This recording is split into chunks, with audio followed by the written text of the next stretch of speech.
Assalamu alaikum. My name is Zaina Fatma. Welcome to my YouTube channel.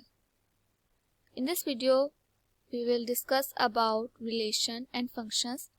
हम इस video में ये discuss करेंगे कि रिलेशन क्या है, फंक्शन क्या है और इन दोनों के दरमियान डिफरेंस क्या होता है with examples. What is relation? हम इसको एक एग्जांपल से समझते हैं. अगर हमारे पास दो सेट गिवन हो, फॉर एग्जांपल एक सेट ए है जिसकी वैल्यूज ये हैं और एक सेट बी है. अगर और इसका कार्टेशियन प्रोडक्ट फाइंड करने को कहा जाए तो इसका कार्टेशियन प्रोडक्ट ऐसा आएगा कि सेट वन का जो फर्स्ट एलिमेंट है वो सेट बी के सारे एलिमेंट्स के साथ मल्टीप्लाई होगा, जैसे कि 1 into 2, then 1 into 5 and then 1 into 7. Similarly अब इसी सेट का फर्स्ट सेट का एलिमेंट नंबर सेकेंड मल्टीप्लाई होगा इस सेट के सारे एलिमेंट से. तो ये 2 मल्टीप्लाई होगा 2 into 2, then 2 into 5 and then 2 into 7. और ये थर्ड एलिमेंट देन मल्टीप्लाई होगा इन तीनों से 5 इंटू 2, 5,5 एंड 5,7. अब अगर हमारे पास क्वेश्चन आए कि आप इसका रिलेशन फाइंड करें जिसमें x जो कि ये फर्स्ट है एंड y जो ये सेकंड कोऑर्डिनेट है, इसका अगर हमें फाइंड करने को कहा जाए रिलेशन और कहा जाए कि उसमें x की वैल्यू y के इक्वल हो, तो अबव क्वेश्चन में से ये दो वैल्यूज हैं. कैसे? 1 और 2, इसमें x तो 1 है बट y 2 है. 1 एंड 7 में x 1 है और y 5 है. 1 एंड 7 में x 1 है और y 7 है. बट 2 और 2 में x भी 2 है और y भी 2 है, जो कि इस स्टेटमेंट को सेटिस्फाई करता है. तो हमने यहाँ ये लिखा और यहाँ 5 में x भी 5 है और y भी 5 है. तो हमने ये दोनों इस पूरे अबव क्वेश्चन में से रिलेशन में से लिख दिए. अब हमें यहाँ कहा गया कि जो नॉट इक्वल टू y हो, तो हमने ये सारे लिखे पार्ट्स इस रिलेशन के लिए. तो अब हमारे पास अबव रिलेशन में डोमेन क्या हुई और रेंज क्या हुई. डोमेन जो है वो x वैल्यूज ऑफ x होती हैं और जो रेंज है वो वैल्यूज ऑफ y होती हैं.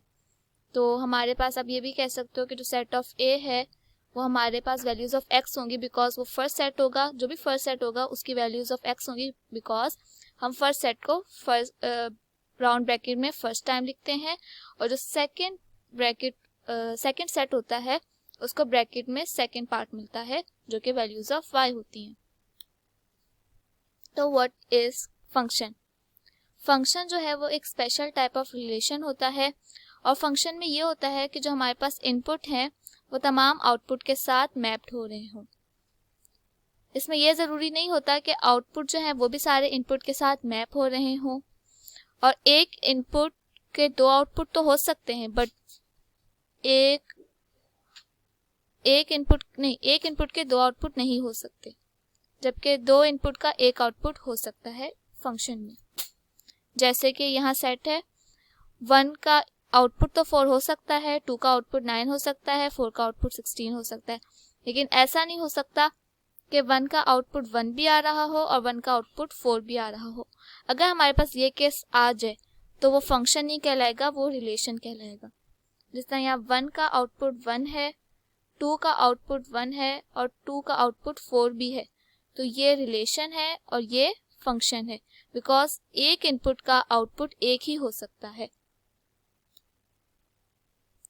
तो अगर हमारे पास फंक्शन गिवन हो तो उसमें डोमेन, को डोमेन और रेंज क्या होती है. जो भी एलिमेंट्स ऑफ सेट ए होंगे वो सारे डोमेन कहलाएंगे, जो भी एलिमेंट्स ऑफ सेट बी होंगे वो को डोमेन कहलाएंगे. लेकिन जो elements of set B mapped हों वो रेंज कहलाएंगे. जैसे कि इस एग्जांपल में हमारे पास एलिमेंट्स ऑफ सेट ए ये सारे डोमेन हैं और ये सारे को डोमेन है, लेकिन 4, 9, 16 ये हमारे पास रेंज है बिकॉज ये एलिमेंट्स ऑफ सेट ए यानी डोमेन के साथ मैप्ड हुए हैं. अब एग्जांपल से समझते हैं. जैसे कि हमारे पास यहाँ 1 जो है वो r के साथ मैप्ड है, ठीक है. 2 जो है वो q के साथ मैप्ड है, ठीक है. लेकिन 4 का जो आउटपुट है वो p के साथ भी मैप्ड है और j के साथ भी मैप्ड है. तो ये रिलेशन है, ये फंक्शन नहीं है. हम सेकंड एग्जांपल की तरफ गए. 1 जो है उसका आउटपुट A आ रहा है, ठीक है, 2 का आउटपुट C आ रहा है और 4 का आउटपुट B आ रहा है। अब इस केस में एक इनपुट का आउटपुट भी एक है, एक इनपुट के दो आउटपुट नहीं है या दो इनपुट का सेम आउटपुट नहीं है। जैसे कि यहाँ दो इनपुट हैं और उनका सेम आउटपुट है। अगर हमारे पास ये केस हो कि एक इनपुट का एक ही आउटपुट हो तो हम उसको 1-1 फंक्शन कहते हैं। तो हम उस केस में उसको 1-1 फंक्शन कहते हैं। जैसे कि हमारे पास यहाँ 1 इनपुट है और उसका एक ही आउटपुट है, 2 इनपुट है उसका एक ही आउटपुट है और 4 इनपुट है तो उसका एक ही आउटपुट है।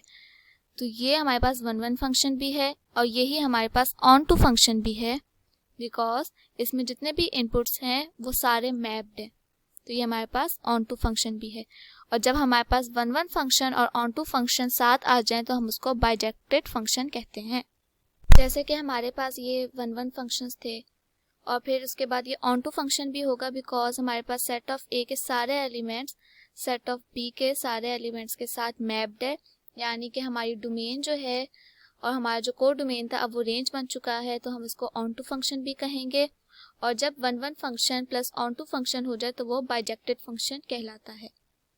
हम अगर एग्जांपल नंबर 3 लें तो इसमें भी हमारे पास डोमेन के सारे एलिमेंट्स मैप्ड हैं कोर डोमेन से, बट अब हमारे पास ये जो कोर डोमेन है ये रेंज में नहीं बन सकी, बिकॉज इसमें हमारे पास एक बी जो है वो मैप नहीं हुआ इनपुट से, यानी डोमेन से मैप नहीं हुआ।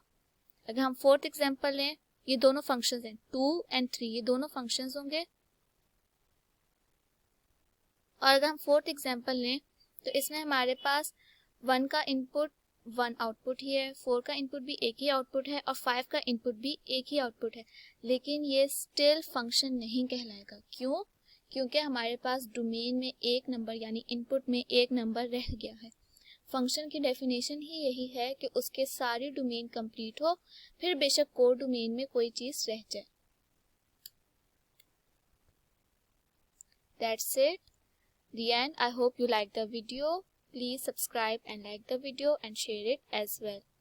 Allah Hafiz.